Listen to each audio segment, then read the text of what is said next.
So let's go ahead and start with building intervals below a pitch. So I'm going to walk you through kind of step by step how I would approach this, and then you're going to do the ones on the bottom in your small groups. There are 100 ways to work through this puzzle. The way that I'm giving you is the one that I always use and teach, but if you already have a method that works for you, that is totally fine. So let's say that we're in treble clef, you're given an E flat, and you're asked to build a major third, let's say, below it.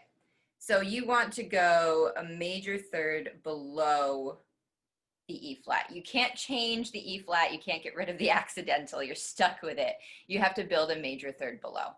So the first thing I would do is find the generic interval. Now, what I mean by that, when I say generic interval, I mean the size only. So I don't care about what quality it is. I just mean that I want you to find the size. So in this case, I just want you to find a third below it. I don't care what quality it is. So all you have to do is really just count lines and spaces.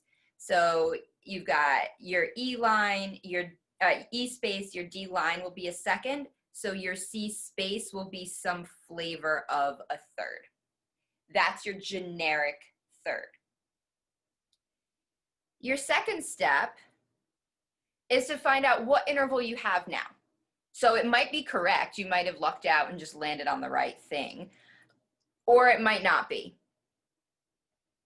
So you're going to find that interval.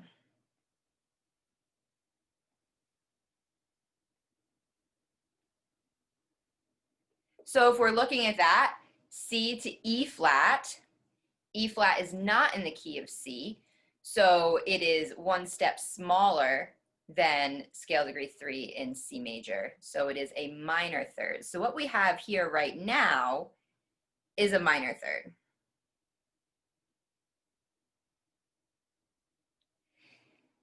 We've been asked to build a major third. Now, if you think about the sort of continuum of size of intervals, augmented is the biggest, then major, then minor,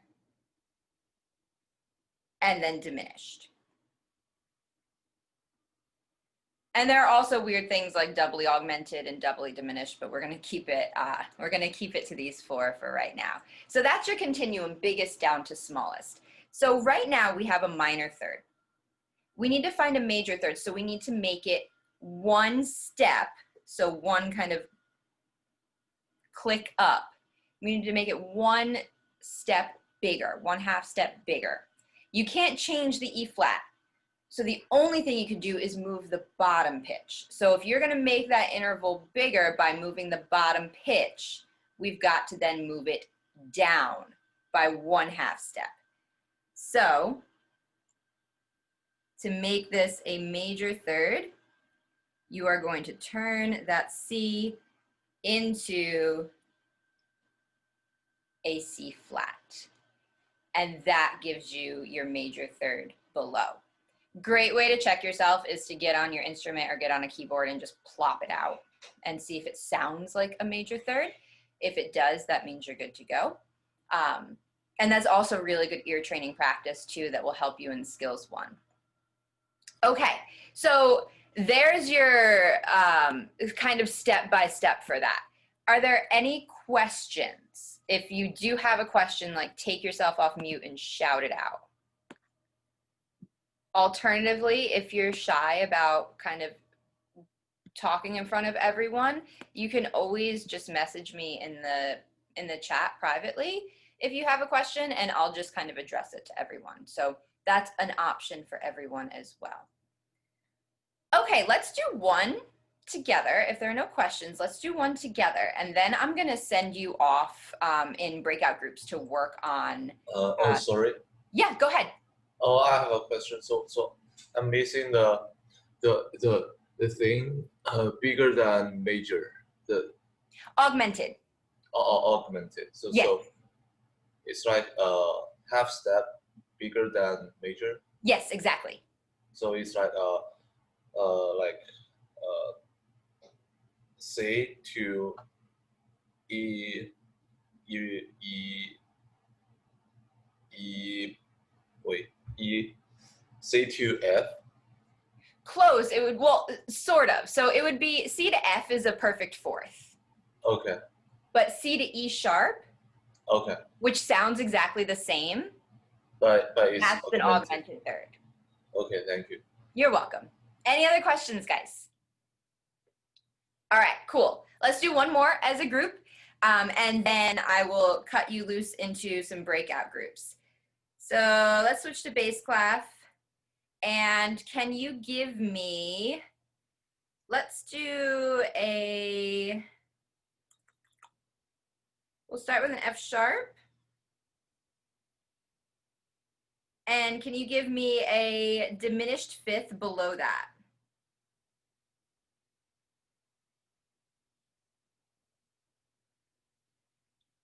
So if you want to work through those steps, I didn't put the third one down yet. B flat. Close, so you went the wrong way. So let's find our generic interval first, and you have the correct generic interval. So to find just the regular old fifth, you're just going to count lines and spaces. So F, E, D, C, B is our regular, that's a fifth of some flavor below the F sharp, right? Now let's figure out what quality we have with just that B. So B to F sharp is what quality fifth?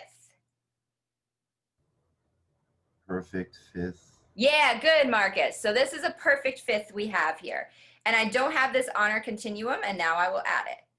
So when you're dealing with unisons, fourths, fifths, and octaves, instead of major and minor, you've just got augmented to perfect to diminished. So what we have here then, B up to F sharp, is our perfect fifth. How do we make it diminish? Does it have to go bigger or smaller? Smaller. Smaller, good. So to make that interval smaller, when you can only move the bottom, you've got to move the bottom up. So we're going to go up by half step with that B and turn it into a B sharp. So if you went the other way with a B flat, what interval would that give you? A B flat up to F sharp. What interval does that give you? Augmented fifth. Yeah, good. So going the other direction then, taking that B to F sharp, that perfect fifth, and lowering the bottom pitch by half step brings you the other direction and makes it an augmented fifth. Okay, so I have 6 problems down here for you. 3 in treble clef, 3 in bass clef. These are all below, so you're finding the intervals below these pitches. Go ahead and start working on that. And while you do, I'm going to put you into breakout groups of about 3-ish people. Once you get in your group, just first off, introduce yourself, say hi. I'm assuming most of you don't know one another. So go ahead and do that. And then you can choose to either work as a group through these 6 or work individually and then check your answers together. It is up to you. All right, I think everyone's back. So I'm going to just throw the answers up from, I bounced around to a few of the rooms and everything I heard sounded like it was going well. I'm gonna put the answers up and double check what you have. If you've got something different for any of them or just have a general question, please just shout it out. So the answers are in blue.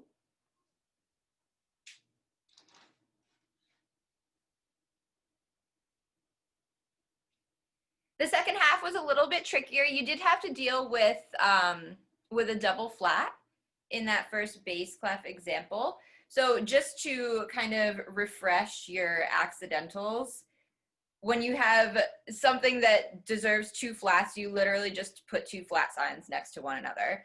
But instead of writing out two sharps for a double sharp, like in that last example, you have, this is like a dollar store double sharp. They don't actually look like that. They're a little fancier, but that's as good as I can get. So just a little X pretty much in front of the note head is your double sharp.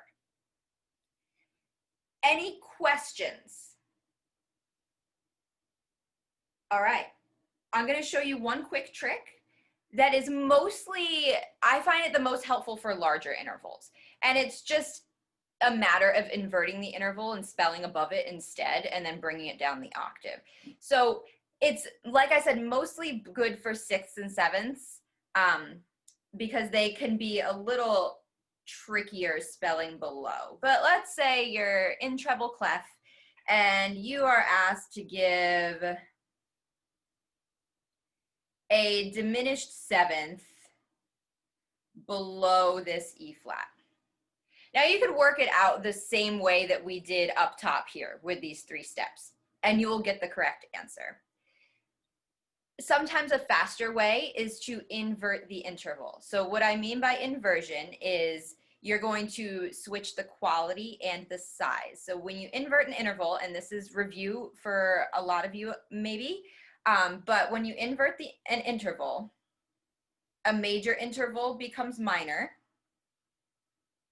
and vice versa. So a minor interval becomes major, and a diminished interval becomes augmented, and the other way around.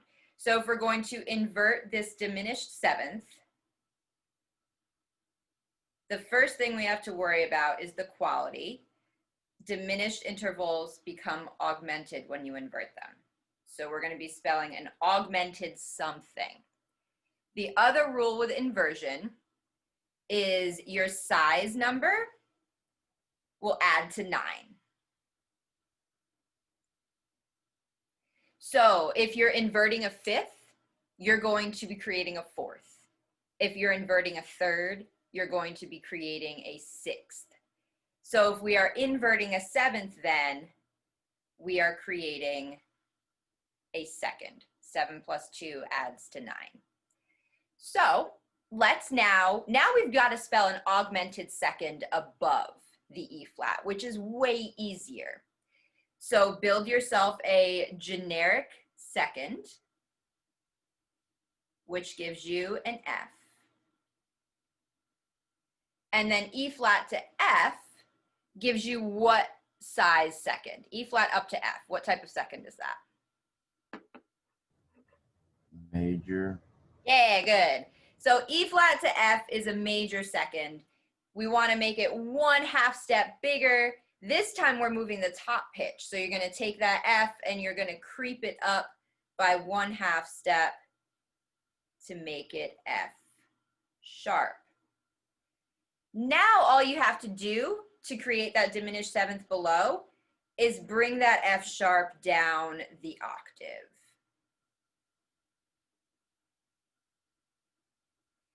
And there is your correct answer. So like I said, both of these methods will give you the correct answer.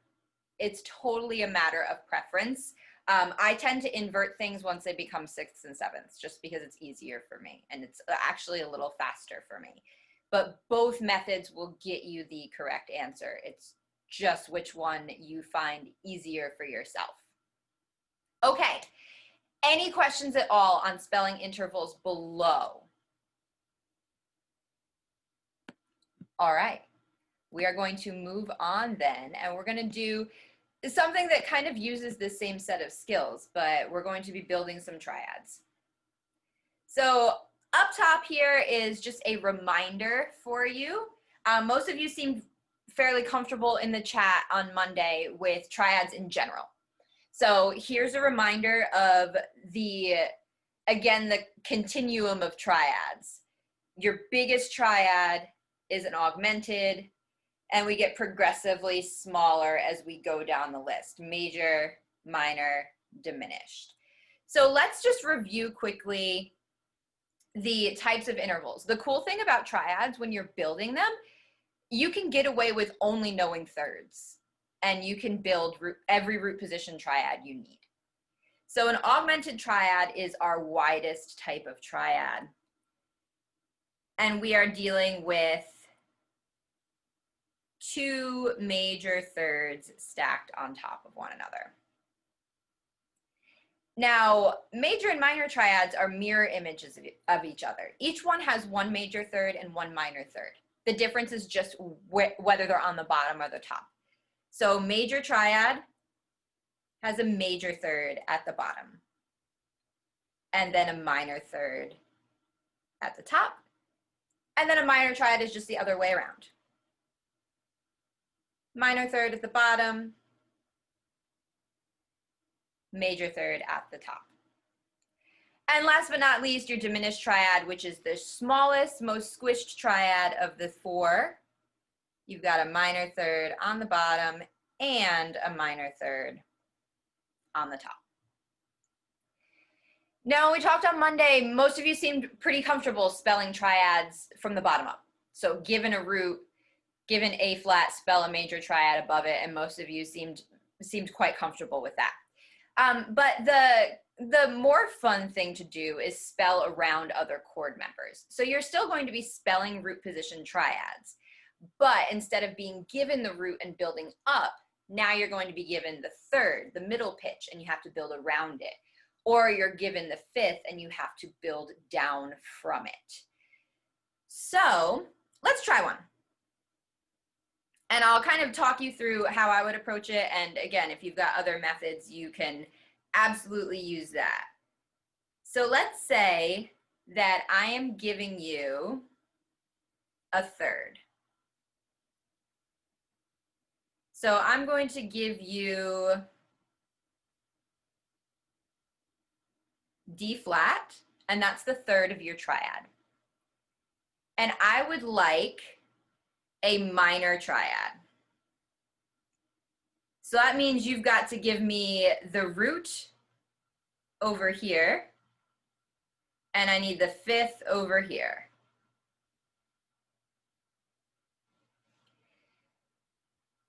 So for me, my first step again is probably just to slap some note heads on there and not worry about quality yet. So the nice thing about root position triads is they stack like snowmen on either all lines or all spaces. So I'm going to just throw a note head on each of the lines on either side of that D flat. So note head on the B line, note head on the F line. Now I've got to remember what quality I need both of these thirds to be. So if I'm building a minor triad, then I need that bottom third to be minor, and I need my top third to be major. So take 30 seconds and see what you can do with that root and fifth to give yourself a minor triad built around that D flat. If you have a keyboard at your disposal and you want to check yourself before we go on, then feel free to just plunk it out too. All right, let's start actually with the top third because that's the easier one. So we're looking for a major third above D flat. Put yourself in the key of D flat. Is regular plain F in that key? It actually is. So you didn't have to do anything to the fifth. It is fine the way it is. The root you do have to play around with a little bit. So as it is right now, we have a B natural and a D flat. Can anyone tell me what size third that is, just B natural to D flat?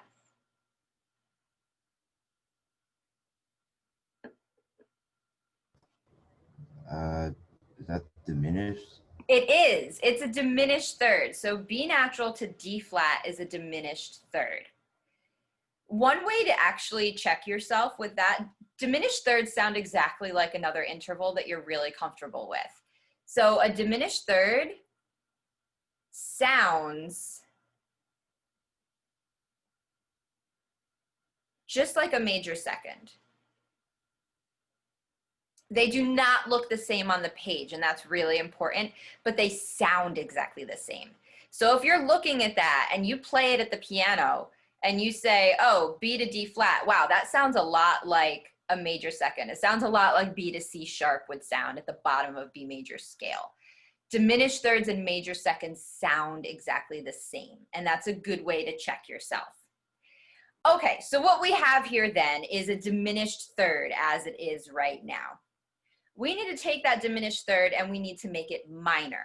So if we go back to this little continuum, we need to go from this interval to this one. We need to go from diminished to minor. So we actually need to make it one bigger. And since we can only move the bottom pitch, if we're going to make that interval bigger, we have to move it down by 1/2 step. So your resulting triad will be B flat, D flat, and F. A B flat minor triad, which you all know already, but it was the kind of the effort of building it around the third. Building from a fifth, you're going to do the same process. It's just that you're only going down. So you've got the fifth, you have to build the proper third down, and then another correct third down from there. So go ahead and we're going to work through these 6. I think we'll have enough time. So before I put you in breakout rooms, either snap a picture of these 6 or jot them down really quickly. And it'll take me a minute to split you up anyways. Your breakout rooms will probably be different this time because I don't remember what I did the first time around. So jot these 6 down. So the first 3 you're building from the third, and the next 3 you're building down from the fifth. You guys can start checking your answers as everyone's getting back.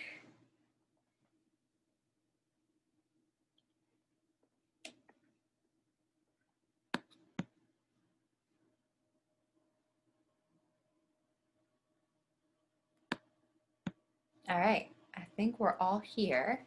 So go ahead and check your answers. If you've got any questions, again, shout them out. Never, ever forget the possibility that I made a mistake. So if you're looking at something and you're pretty sure that you got the right answer and it's different from mine, please say something because there's always a possibility I messed something up. So before we wrap up, I do want to show you one quick kind of trick / fun property of triads that might be helpful for you when you get into these kind of oddly chromatic ones. So let's look at this one right here. And the same thing applies for this one right here. So you've got on the bottom system, you've got what ends up being a G sharp major triad. Everybody's sharp. A really interesting property about this is transposition, but we don't kind of think of it that way, is if I just got rid of all the sharps, that would leave me with this, which is a G major triad, which everyone knows and recognizes and loves. If you do anything to this triad and you do it to every single member, the quality will stay the same. So that's just like if you were to play a triad on the piano and just move the whole thing up a 1/2 step, it's still the same quality triad. So what we're doing is basically just that on paper. So this is major. If I make everybody sharp, it's still major. It just looks more complicated and kind of scarier, right? Same thing if I make everybody flat, still major. So sometimes you can take those really chromatic triads and kind of reduce them to one that you know if everyone has the same accidental. And I use that all the time to double check my work. Okay. If there are no questions, so over the weekend, there are videos in Box in the week 1 folder on Blackboard for all of this stuff if you're still feeling a little rusty. And then on Monday, you will have your first kind of class video for new material. And for Wednesday, you have your first R2C problem set due. So if you haven't signed up for R2C yet, please do so you can do that problem set. Again, you won't hit a paywall for a month. So you've got some time to figure out your schedule and all of that. But if you haven't signed up for it yet, please do. If you didn't get the invite that I sent, then please email me because I might have just keyed your address in incorrectly. But other than that, I will have all of your student info sheets graded by the end of the day. They're just pass fail, so it's really easy. I appreciate all the information you guys gave me on them. It's going to be really helpful. If you've got a question and you want to hang out really quick after class to ask, feel free. Otherwise, I will see you guys in person again a week from today, and email me with any questions over the weekend as you're getting settled. Otherwise, I'll see you in a week. Bye, guys. Thank you. Thank you. Yeah. Thank you. Bye. Thank you. You're welcome. I have a Thank question. you. Yeah, Marcus, you have a question?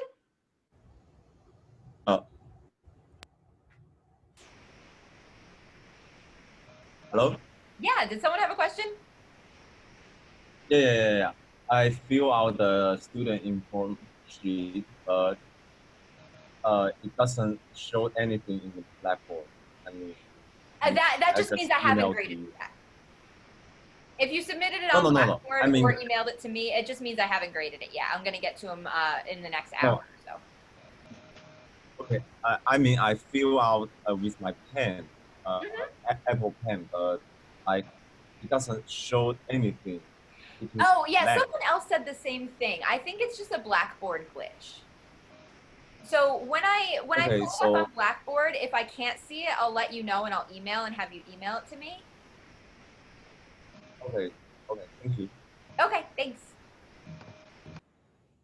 Hi, Professor. I didn't get an email about the sign up page. Okay, let me, what's your email address? I might have just written it down incorrectly. JLI file. Okay. I'll send you an invitation as soon as I get done with class. Mhm. Thank you so much. Thank you. Bye. Bye. Sorry, Professor. Yeah. If I decided to stay in this class, I have to pay on the artist right? Yes. Okay. So what's the homework for artist?